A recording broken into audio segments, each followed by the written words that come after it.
Beaucoup d'entre nous, nous avons des vies de prière de 5 à 10 minutes le matin. Oh Seigneur, souviens-toi de la journée aujourd'hui. Tu penses avoir prié, mais tu as une prière de paresseux.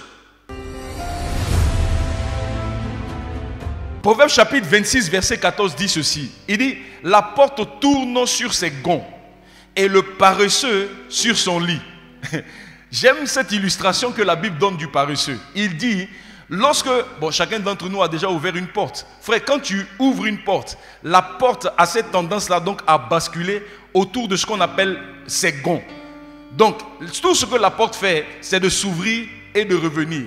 Donc, il dit, de la façon dont la porte tourne sur le gond, sur ses gonds, c'est de cette façon-là que le paresseux aussi, il est couché sur son lit, il va à gauche, il revient à droite, et il a du mal à se lever.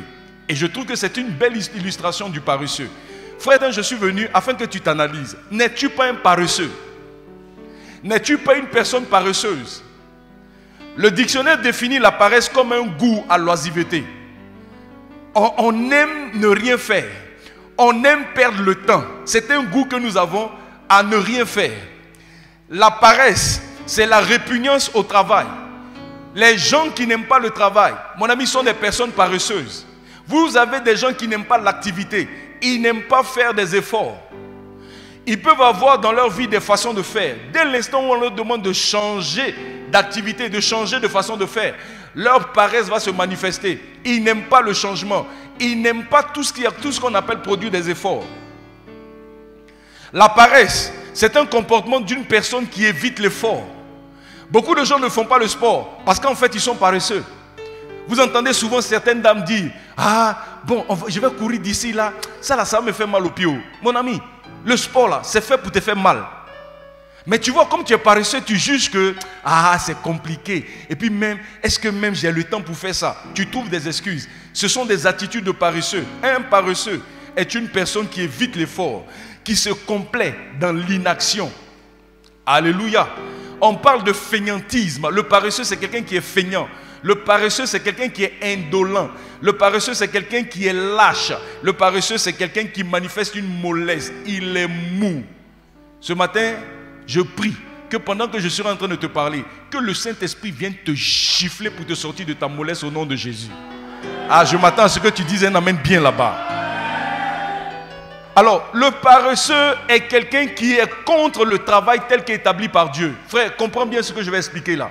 Quelqu'un qui est paresseux est quelqu'un qui s'oppose au plan de Dieu. Le paresseux est quelqu'un qui est contre le travail tel qu'établi par Dieu. Proverbe chapitre 12, verset 27 que j'ai lu tout à l'heure dit ceci, dans la seconde partie. Il dit, mais le précieux trésor d'un homme, c'est le travail. Frère, il y a un trésor que Dieu a fait à tout homme. Le travail n'est pas une invention des hommes. Le travail n'a pas été créé par les hommes.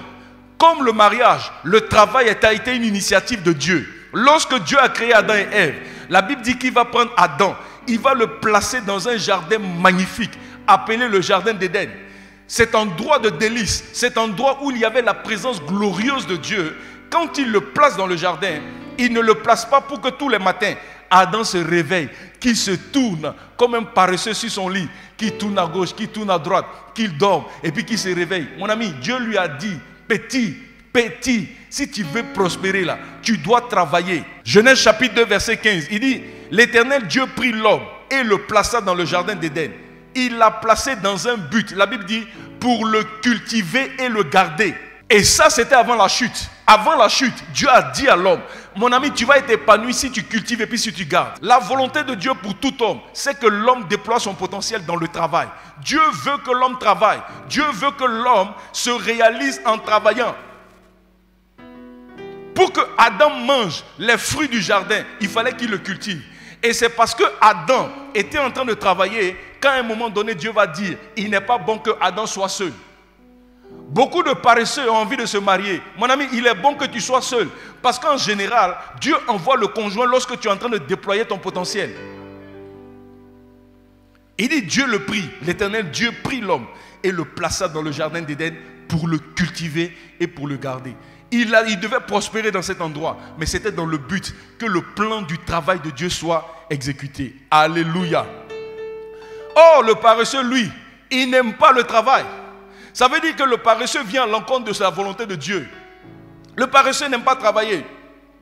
Le paresseux, c'est quelqu'un qui aime la facilité. Les choses n'ont qu'à être faciles. Ah, si Dieu pouvait descendre 1 milliard dans ma chambre pour que je sois milliardaire. Mon ami, Dieu ne fonctionne pas comme ça. Dieu veut que tu sois milliardaire, mais pour devenir milliardaire, il veut que tu fournisses des efforts. Alléluia. Les paresseux aiment les choses gratuites. On n'a qu'à lui donner. Hé, papa, donne-moi. Maman, donne-moi. Mon ami, tu es un paresseux. Le paresseux, c'est quelqu'un qui fait le strict minimum.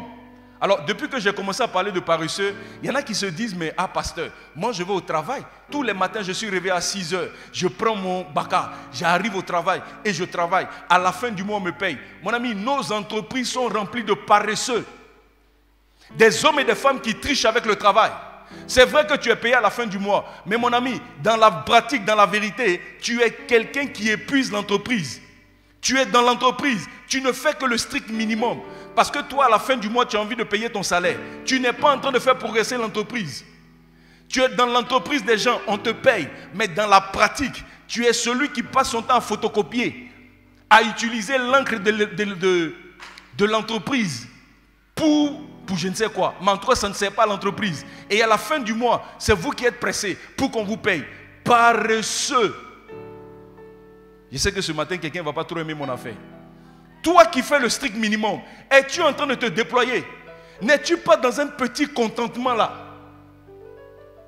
Pourquoi beaucoup ne prient pas? Parce que quand je parle de strict minimum, beaucoup d'entre nous, nous avons des vies de prière de 5 à 10 minutes le matin. Oh Seigneur, souviens-toi de la journée aujourd'hui. Tu penses avoir prié, mais tu as une prière de paresseux. Lorsque Dieu te veut debout à 3 heures du matin pour invoquer son nom, pour faire changer les choses dans ta famille, lorsque Dieu veut que tu te lèves à 3 heures du matin pour parler à l'aurore, pour déjà traiter toutes les difficultés que tu vas rencontrer dans la journée, mon ami, quand Dieu te réveille, est-ce que tu pries? Est-ce que la paresse ne te maintient pas dans une certaine forme de lourdeur et ça fait que tu ne pries pas? Lorsqu'on te dit médite la parole de Dieu, mon ami, tu ne médites pas la parole de Dieu. Tu ne fais rien avec la parole de Dieu. Bon, pas que tu fais rien. Tu prends la décision de lire la Bible. Tu ouvres la Bible et tu commences, Seigneur, aujourd'hui là je vais méditer. Mais au bout de 5 minutes, mon cher, tu as oublié même le sujet de méditation, tu es allé dans autre chose. Pourquoi? Simplement parce que tu es paresseux. Tu as une âme qui est fondamentalement paresseuse. Le paresseux a une tendance naturelle à procrastiner. Il remet à demain ce qu'il peut faire aujourd'hui. On dit va déposer ton CV. Il dit il pleut 2 jours là. Je vais attendre quand la pluie va finir. On dit mon ami, tu sais qu'il y a telle entreprise qui embauche. Il dit non mais moi j'ai déjà déposé mon CV là-bas. Mon ami, ta paresse fait que on te demande une action maintenant. Tu veux remettre à demain. Paresseux. Dis à ton voisin paresseux. Oui, tu dis à ton voisin paresseux parce que je ne crois pas que ce soit toi. Toi, tu n'es pas paresseux, non? Alléluia. Le paresseux est quelqu'un qui ne sait pas gérer son temps. Je me suis rendu compte que beaucoup sont en retard parce que naturellement, ils sont paresseux. On a rendez-vous à 11h, mais tu te lèves à quelle heure? C'est à 11h. Tu te souviens que bon, on a rendez-vous. C'est maintenant que tu t'en t'es lavé. Et puis tu vas appeler la personne pour dire je vais prendre un peu de retard. La personne pense que tu avais été tellement occupé dans la journée que c'est ce qui fait que maintenant tu t'excuses pour le retard. En fait, tu t'es réveillé à 11h. Tu es un gros paresseux. Alléluia. Frère, la Bible proscrit la paresse.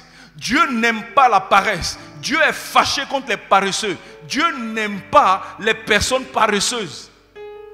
Et je sais que je vais choquer certaines personnes tout à l'heure. Alléluia. Romains chapitre 12, verset 11 dit ceci. Ayez du zèle. Frère, ayez du zèle. Et non de la paresse. Dieu veut que nous soyons des hommes et des femmes zélés. Soyons chauds. Soyons zélés. Soyons fervents. Soyons fougueux. Quand il s'agit du travail. Ne soyons pas paresseux. Il dit ayez du zèle et non de la paresse. Non à la paresse. Dieu n'aime pas la paresse. Dieu n'aime pas les paresseux. Dieu n'aime pas la paresse, frère. Tu es paresseux. Depuis que tu as eu ton bac, il y a 10 ans, tu as toujours le même niveau bac. On dit va sur Internet pour étudier. Non, là-bas, moi-même, je n'ai pas connexion. Tu es paresseux. Paresseux. Hébreux chapitre 6, verset 12. Je lis les textes, je donne les références pour que tu les lises et que tu les médites. La Bible dit, Hébreux chapitre 6, verset 12. En sorte que vous ne vous relâchiez point et que vous imitiez ceux qui, par la foi et la persévérance, héritent des promesses. Il parle de, on ne doit pas se relâcher. Alors une autre version parle carrément de, ne soyez pas paresseux. Parce que le paresseux est celui qui se relâche. Le paresseux est celui qui à un moment donné se décourage. Il a commencé, il n'a pas achevé. La paresse produit l'apathie. Bon, quelqu'un va dire, pasteur, tu as parlé français. L'apathie, c'est l'incapacité d'être ému et de réagir. C'est comme si tu es paralysé. Quelqu'un qui est paresseux, lorsque des situations se passent devant lui, il n'est pas ému, il n'est pas touché, mais il peut être carrément même paralysé. Il n'a pas envie d'agir, ou bien il ne peut pas agir. C'est l'effet de la paresse. Proverbe chapitre 12, verset 27 dit, le paresseux ne rôtit pas son gibier. Frère, ça là, quand tu lis, tu dis, ah, est-ce que la Bible n'exagère pas? Est-ce qu'il existe des paresseux? Tu as eu gibier, tu as eu une cuisse de mouton, ce n'est pas préparé. Tu arrives à la maison quand même. Même si tu es paresseux, tu as préparé. Tu es d'accord avec moi, non? Frère, la Bible dit, le paresseux là, il ne rôtit pas son gibier. Il y a une dimension de la paresse où tu ne rôtis pas ton gibier. Il y a une dimension de la paresse où tu n'as aucune force pour agir. Je vais continuer, tu vas comprendre. Proverbe chapitre 26 encore, verset 15.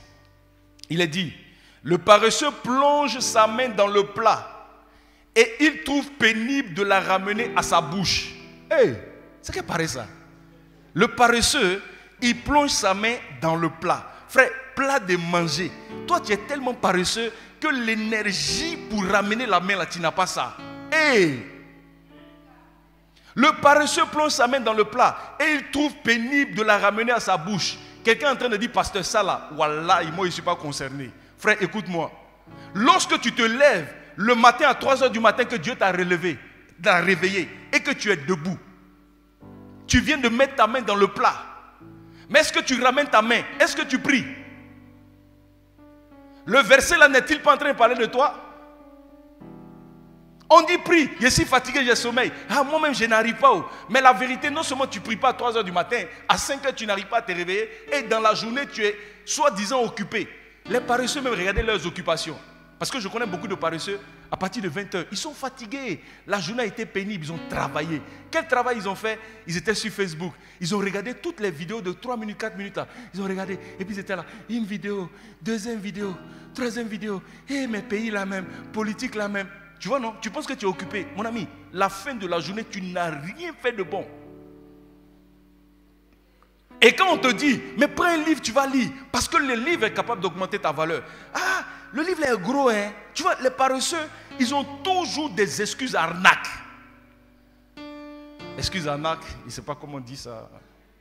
Alléluia. Le paresseux plonge sa main. Frère, combien de fois il y a des choses dans lesquelles Dieu t'a engagé. Tu as commencé, mais tu n'as pas achevé. Parce que simplement tu es paresseux. Regarde ton niveau de musique. Ne devais-tu pas être à une dimension supérieure? Parce que si tu avais été sérieux dans cette activité, si tu t'étais battu, si tu avais payé le prix, si tu avais travaillé, peut-être qu'aujourd'hui, mon ami, dans cette nation, on allait te reconnaître comme l'un des meilleurs. Malheureusement, la paresse te tient. Tu répètes quand tu as envie. Oh, toi, bref, tu as compris. Mais c'est des comportements de paresseux.